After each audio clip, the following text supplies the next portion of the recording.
Obrigada, Sra. Presidente. Gostaria também, antes de mais, de cumprimentar a Sra. Presidente da CIT em nome do Grupo Parlamentar do Partido Comunista Português e dizer-lhe que 1 ano e 2 meses depois da sua última vinda aqui à Subcomissão da Igualdade, na anterior legislatura, hoje a situação das mulheres tem vindo a agravar-se. E, de facto, dando uma vista de olhos no último relatório da CIT disponível, que é o referente ao ano de 2010, que acaba de alguma forma por traduzir a aplicação da última alteração ao Código de Trabalho, e creio que é o que ainda está disponível na página da CIT, é o referente a 2010, tememos que, por força da aplicação deste Pacto de Agressão da Troika e dos números que têm vindo a ser publicados perante a situação das mulheres, que este Pacto de Agressão subscrito por PS, PSD e CDS agravem muito aquela que é a situação das mulheres. Nós reconhecemos a importância do emprego como uma condição essencial à efetivação na igualdade de direitos, à independência económica e à realização profissional e pessoal das mulheres, e por isso não podemos deixar de ficar menos preocupadas quando o desemprego em sentido lato atinge 1.200.000 trabalhadores, mas só a taxa de desemprego feminino em sentido lato atinge pelo menos 21,8% das mulheres, e 37,3% são jovens. E, portanto, são números assustadores que agravam em muito a situação da independência económica e, por isso, também a independência social das mulheres. Dizer que, também no que diz respeito à precariedade, eu creio que os números de hoje, em relação ao desemprego, à precariedade, aos baixos salários, à questão das disparidades e das discriminações salariais, que são coisas diferentes, não é? E era até importante que a Sra. Presidente fizesse, a nível dos conceitos, a diferenciação entre disparidade salarial e discriminação salarial. Também no que diz respeito às situações de pobreza, hoje, a realidade de 2012 confirma de forma mais negativa o último relatório da CIT de 2010, porque hoje a realidade é ainda mais difícil para as mulheres e, por isso, hoje, mesmo em números que dizem respeito à precariedade, 24,5% das trabalhadoras têm um vínculo precário, mas das jovens entre os 15 e os 24, este número sobe para os 60,9%. Das trabalhadoras e, portanto, mesmo entre as trabalhadoras com idades entre os 25 e os 34, 34% não têm um contrato com um vínculo estável. Também no que diz respeito aos salários, é importante registar que entre outubro de 2007 e outubro de 2010 houve um aumento para 14,4% o número de trabalhadoras a oferir o salário mínimo nacional.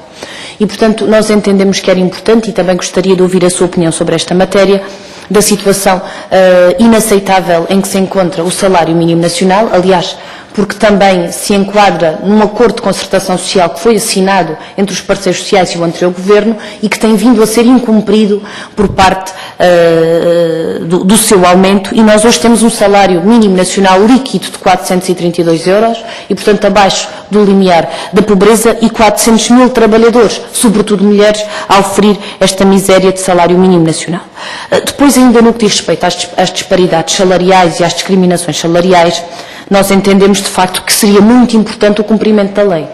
Porque para nós esta matéria não é apenas uma matéria de sensibilidade das entidades empregadoras, porque as entidades empregadoras lucram com a discriminação salarial. E, portanto, não se trata aqui de ter uma vontade menor ou maior de fazer cumprir a lei. Trata-se de que, à custa das discriminações salariais, diretas e indiretas, e das disparidades salariais, há quem esteja, de facto, as entidades patronais, a lucrar com isto. E nós não podemos também, sobre esta matéria, deixar de assinalar que no Dia Internacional da Mulher o PCP apresentou um projeto de resolução que visava o cumprimento da lei e o combate às discriminações salariais diretas e indiretas, que foi chumbado por PSD e CDS. E, portanto, não podemos deixar de lamentar que, por força de um acordo entre PSD e CDS, se tenha chumbado um projeto que visava exatamente o combate efetivo às discriminações salariais indiretas, que eu creio que não é bom para o nosso regime democrático esta situação.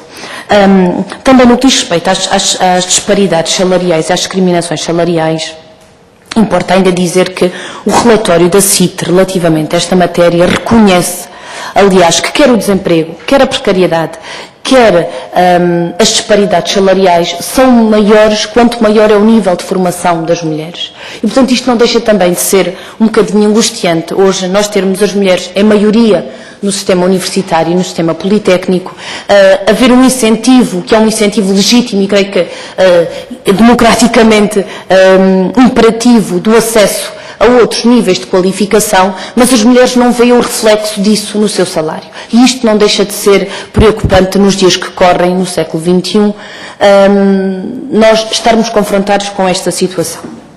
Ainda no que diz respeito à pobreza e ao agravamento da pobreza entre as mulheres, importa também dizer que, perante as medidas que estão anunciadas por parte do atual Governo relativamente ao rendimento social de inserção, e também gostaria de ouvir a opinião da Sra. Presidente da CID sobre esta matéria, que são as mulheres que em maior número oferem o rendimento social de inserção trabalhando, e, portanto, são mulheres que trabalham e que, por força dos seus baixos salários, não conseguem sair do limiar da pobreza, das medidas que estão apresentadas no que diz respeito ao corte ao rendimento social de inserção, não podemos deixar de estar menos preocupados, porque Portugal é dos países da União Europeia que, mesmo após o pagamento e a transferência dos apoios sociais, mantém 37% da sua população abaixo do limiar da pobreza, mesmo depois da transferência dos apoios sociais. E, portanto, isto é também uma matéria que nos preocupa.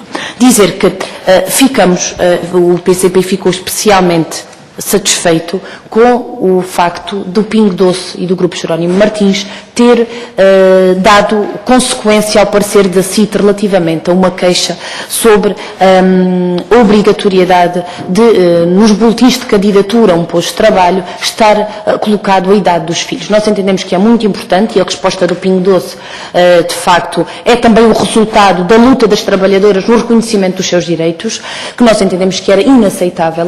Aliás, até reconhecemos que a resposta do Governo à pergunta que fizemos relativamente a esta discriminação foi diferente da Sra. Secretária de Estado da Igualdade e foi diferente do Ministério da Economia e Emprego.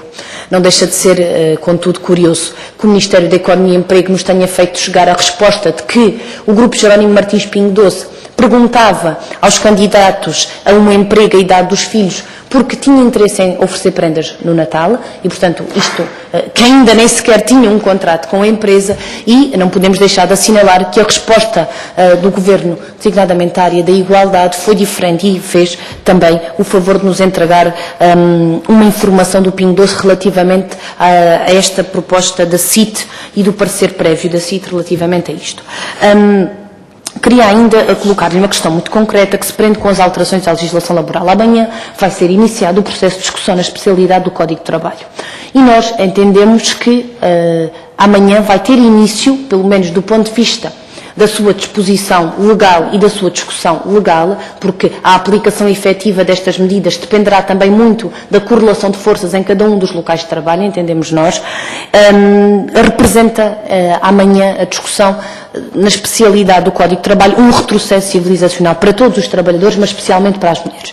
E começava desde logo com a questão do fim da obrigatoriedade das comunicações à ACT, por parte da entidade patronal.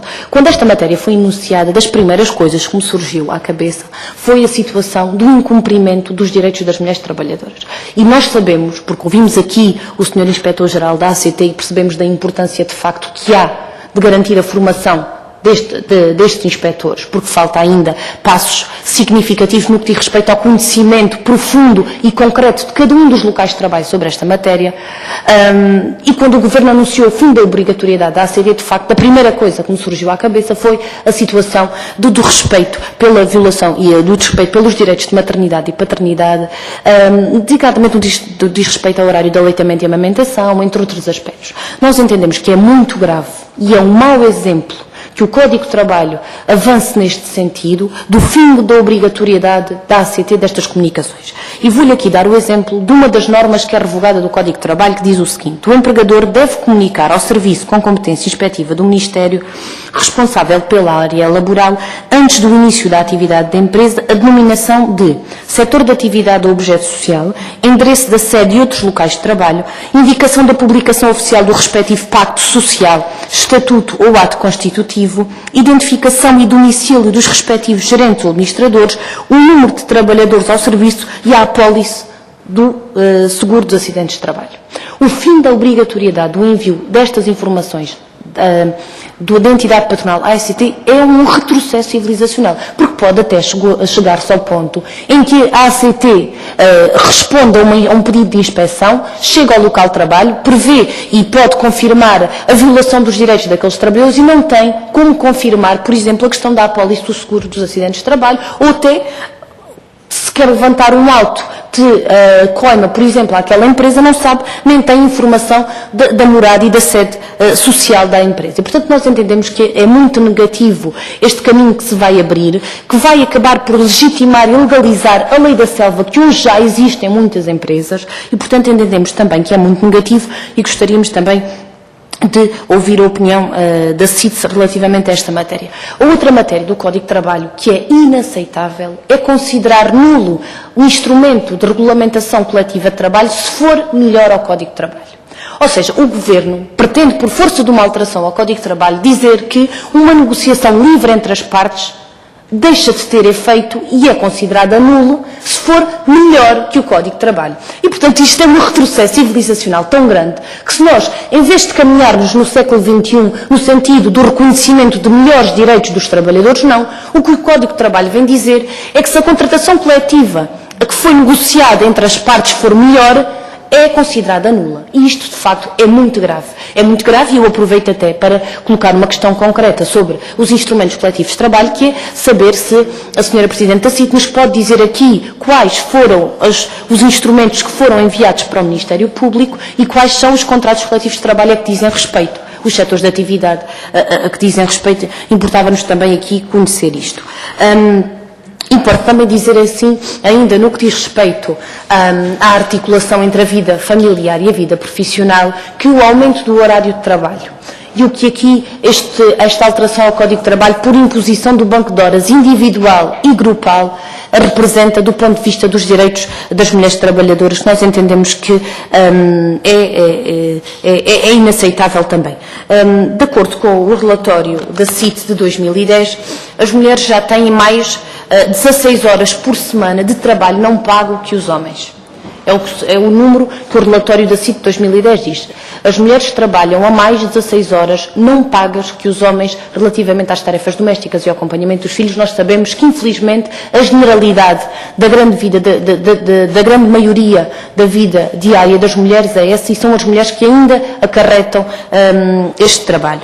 E, portanto, por força da imposição do trabalho forçado, que está previsto no Código de Trabalho, porque por força da imposição do banco de horas grupal, pode haver um trabalhador que se recusa a aceitar aquele horário, mas que pode ser aplicado a todos os trabalhadores.